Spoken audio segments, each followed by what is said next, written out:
Welcome to Marketing School, the only podcast that provides daily top-level marketing tips and strategies from entrepreneurs that practice what they preach and live what they teach. Let's start leveling up your marketing knowledge with your instructors, Neil Patel and Eric Sue. All right, guys, before we start, we got a special message from our sponsor. If you want to rank higher on Google, you got to look at your page speed time. The faster your website loads, the better off you are. With Google's Core Vital update, that makes it super, super important to optimize your site for load time.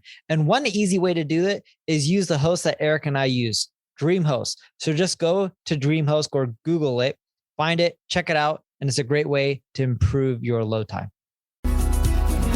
Today, we are going to talk about the day in the life of a newbie SEO. So let's say you're starting out, you want to learn SEO, and it's the future, right? So Neil, let's kick it off. So most people think your day in the life is going to be keyword research. It's going to be, working on clients. It's going to be reading and researching. But we don't think that's what the day in the life should be of a newbie SEO. The day in the life of a newbie SEO should be find a niche that you're passionate about. Go pop up a WordPress blog. If you don't know how, just go sign up for DreamHost and literally WordPress will be installed for you. And do your keyword research. There's a lot of tools from SEMrush to Moz to Ubersuggest. You can do a lot for free on Ubersuggest. And then go and create content and pop it up. If you don't know how to write, you can use tools like conversion.ai to help create some of the content for you. You're going to have to modify it though to make it sound better because it's AI related content. And then do your own SEO. And you can use a lot of tools like we mentioned, Ubersuggest or ClickFlow.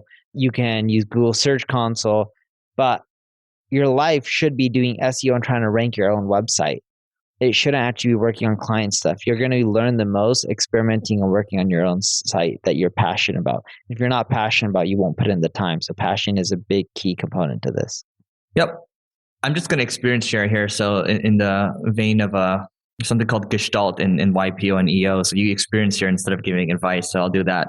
When I first started out, I torched a bunch of my websites initially. So I built everything on WordPress to Neil's point. And I think my hosting was HostGator. So I used a shared hosting, which I don't recommend long-term. It's not good for you. But starting out, it's just fine, right? Like I was broke in the beginning. And I would go to a lot of blogs to learn about things. I was reading Moz at the time. And bear in mind, this was like, this has got to be like 12 years ago or something like that.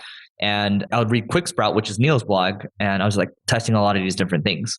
And I would reach out to people for, I would beg for links initially. I would try all the tactics, right? And some stuff would work, some stuff wouldn't. And then I would try the white hat stuff, the gray hat stuff, the black hat stuff with full intention of being okay, losing everything. And I learned the hard way, a lot of things. You really learn through experience at the end of the day, because reading stuff and watching is one thing, but actually getting the scar tissue is another. So I remember I tried to rank for the keyword because I like going to music festivals, right? So I was like, oh, these light shows are really cool. So then I went to one of the keyword research tools and I put in light show videos and I was like, oh, I can rank for it. So I ranked number one for light show videos, right? I made a website called lightshowvideos.com. And then my friend's like, I think this can be big. And then didn't get any traffic at all. We got the number one ranking. And then what I realized is doesn't matter if there's not a lot of volume, right? And also, even if there's a lot of volume, if it's not relevant, it doesn't matter, right? So that's when I really learned, because it didn't matter what I read. You have to learn through experience. Totally agree with Eric on this one. And I remember with my first website, Advice Monkey, which I no longer own, it was a job board. I got a ton of traffic and they were from relevant terms like tech jobs and find a job. And I was ranking really high up on Google. And what ended up happening throughout this process is I was getting people to the site and I didn't monetize. And I was making no money, not converting the traffic. The issue wasn't the traffic. The issue was the site and the conversions. And I learned at that time, which was a very valuable lesson, traffic without conversions is useless. You got to set up goal tracking, conversion tracking, figure out what changes to make on your website and A/B test. And you're probably like, I'm an SEO. Why do I need to learn that? Well, if you drive traffic to a client or a company and it doesn't result into conversions, they won't care. Even if you said you did your job, if there's no ROI, people aren't going to be happy with you. So you got to figure it out as well. Yeah. The other thing I'll say is, I kind of alluded to this earlier, but reading, just getting different perspectives, right? You can read, the big SEO blogs out there and follow the SEO influencers on Twitter. But the other thing too is try the other things people say don't do, right? So when I made another website called howtogetridofpimples.net. And, I was like, okay, this is going to be great for affiliate. I'm going to, push traffic. I'm going to make money. This time it's going to work, right? I bought a lot of cheap articles. I got really cheap designs. And then I used one of those services on Wickedfire. And I don't know if that forum's still active, but that's where all the black hats were hanging out, right? And I tested out kind of the link services that they had on the forums, and it completely, what happened was my traffic shot up, right? I went from 10 visits a month to 20 or 30,000, something like that. And then I was like, oh, look at me, I'm going to make a lot of money now. And then quickly Google's algorithm detected it. And then, the traffic dropped to 0 in a span of two more days. So my point is, test all the different things. You'll find that what I learned in that lesson is that you pay peanuts, you get monkeys. That's one thing. The second thing is easy come, easy go, right? So that's why I've learned over the years that the long-term thinking stuff works a lot better for me. And I think it works a lot better for most people. It's just very hard to execute on. Neil? Yeah, no, I think we covered most of the things. You need to just do is experience.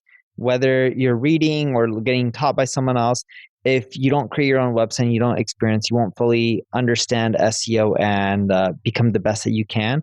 So we highly recommend popping up a site and just check out DreamHost, click a button or two, and boom, your WordPress site will be up and running. And that's it. We really appreciate it if you rate, review this podcast. And of course, if you ever want to meet us in person, check out marketingschool.io/live. We appreciate you joining us for this session of Marketing School. Be sure to rate, review, and subscribe to the show, and visit marketingschool.io for more resources based on today's topic, as well as access to more episodes that will help you find true marketing success. That's marketingschool.io. Until next time, class dismissed.